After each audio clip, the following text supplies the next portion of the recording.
वंदे मातरम गीत के 150 वर्ष पूरे होने पर बीजेपी ने उसे राष्ट्रीय उत्सव के रूप में मनाने में जुट गई है। बीजेपी के राष्ट्रीय उपाध्यक्ष और राज्यसभा सांसद लक्ष्मीकांत वाजपेयी मीडिया से बातचीत करते हुए बोले कि 1 अक्टूबर को पीएम मोदी की अध्यक्षता में हुई मंत्रिपरिषद में निर्णय लिया गया कि आज की युवा पीढ़ी को वंदे मातरम के महत्व को बताने के लिए उत्सव मनाया जा रहा है। वंदे मातरम में क्रांतिकारियों के दिल में क्या महत्व था और वंदे मातरम का क्या उपयोग क्रांतिकारियों ने किया, इसके अलावा हमारा उद्देश्य है कि वंदे मातरम का किन किन लोगों ने विरोध किया और किन संस्थाओं ने विरोध किया। उदाहरण के तौर पर मेरठ नगर निगम में वंदे मातरम का विरोध होता हुआ रहा है। निगम की बोर्ड बैठक में कुछ लोग सदन छोड़कर चले जाते हैं, लेकिन ये अपमान है उन राष्ट्र के क्रांतिकारियों का जिन्होंने हंसते हंसते फांसी का फंदा चूम लिया था। अब लक्ष्मीकांत वाजपेयी का कहना है कि वंदे मातरम के लिए विधानसभा स्तर, मंडल स्तर और स्कूलों में निबंध प्रतियोगिताएं होंगी। कुल मिलाकर एक बार ऊपर से नीचे तक कार्यकर्ताओं और जनता तक वंदे मातरम का महत्व बताने जा रहे हैं। वंदे मातरम किसने लिखा, वंदे मातरम को किसने पहली बार गाया, ये भी आमजन को बताया जाएगा। इसमें युवाओं के साथ मिलकर बाइक रैली, प्रभात फेरी निकाली जाएगी। मातरम के कार्यक्रम को राष्ट्रीय आयोजन के रूप में मनाने का निर्णय 1/10/2025 को आदरणीय नरेंद्र मोदी जी के नेतृत्व में केंद्रीय मंत्रिमंडल की बैठक ने किया था। 150 वर्ष पूर्ण हुए हैं और इस कार्यक्रम को राष्ट्रव्यापी कार्यक्रम बनाना है, ऐसा सरकार ने तय किया। इसके पीछे का मुख्य उद्देश्य है आज का जो युवा भारत है, उस युवा भारत और नई पीढ़ी को स्वतंत्रता संग्राम सेनानियों और वंदे मातरम गीत के प्रति उनकी प्रतिबद्धता से परिचित कराना और समय समय पर वंदे मातरम गीत का विरोध कौन लोग कौन दल करते थे, उनके कृत्यों से परिचित कराना इस कार्यक्रम का उद्देश्य है। और साथ साथ ये भी एहसास कराना है कि हंसते हंसते वंदे मातरम कहते हुए फांसी के फंदे पर चढ़ने वाले लोगों का इतिहास क्या है, इस कार्यक्रम के माध्यम से उनको सबको उस इतिहास को याद कराना है।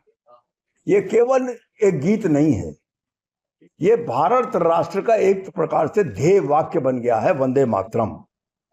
ये संकल्प के साथ साथ राष्ट्र की ऊर्जा का स्रोत भी है। ये गीत वसुधैव कुटुंबकम, त्याग और समर्पण का संदेश वाहक है। ये गीत 1875 में इसको बंकिम चंद्र चट्टोपाध्याय जी ने पहली बार लिखा था और 1886 में श्रीमान गुरुदेव रविन्द्रनाथ टैगोर द्वारा कलकत्ता में इसका प्रथम बार गायन किया गया था। यह स्वतंत्रता संग्राम का जय का उद्घोष है। यह गीत 1950 में डॉक्टर राजेंद्र प्रसाद जी, तत्कालीन राष्ट्रपति जी ने इस गीत को राष्ट्र गीत का दर्जा दिया था, लेकिन यह गीत था ब्रिटिश शासन के विरोध का सशक्त प्रतीक और उसी के कारण डर के तत्कालीन अंग्रेज सरकार ने इस राष्ट्रगीत पर प्रतिबंध लगाया था। बाल गंगाधर तिलक, लाला लाजपत राय, भगत सिंह, सुखदेव और सुभाष चंद्र बोस सहित क्रांतिकारियों का ये ऊर्जा का स्रोत है वंदे मातरम गीत। लेकिन एक घटनाक्रम और बताना चाहूंगा।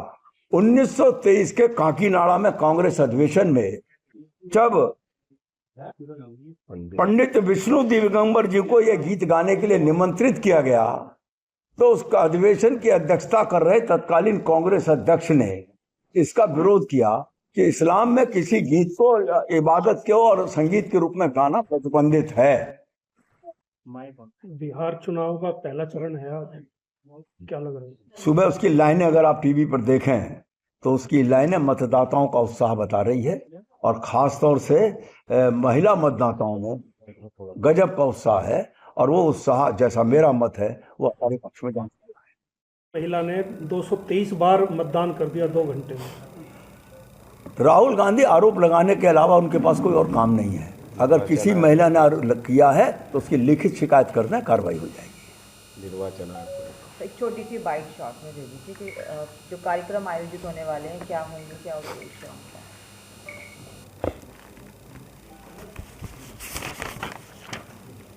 1 अक्टूबर 2025 को भारत की मंत्रिपरिषद ने नरेंद्र मोदी जी की अध्यक्षता में यह निर्णय लिया कि वंदे मातरम गीत के 150 वर्ष पूर्ण होने के कारण अब हम इसको उत्सव के रूप में मनाएंगे। उसका कारण भी, हेतु जो है वो ये है कि भारत युवा भारत है इस समय। भारत की नई पीढ़ी को वंदे मातरम क्या है, किसने उसको रचा था, किसने उसको प्रथम बार भारत में गाया था, इसकी भी जानकारी मिले। और कौन लोग वंदे मातरम, कौन लोग और कौन संगठन वंदे मातरम का विरोध करते थे, उनके चरित्र और चाल और चेहरे की भी जानकारी नई युवा पीढ़ी तक जाए।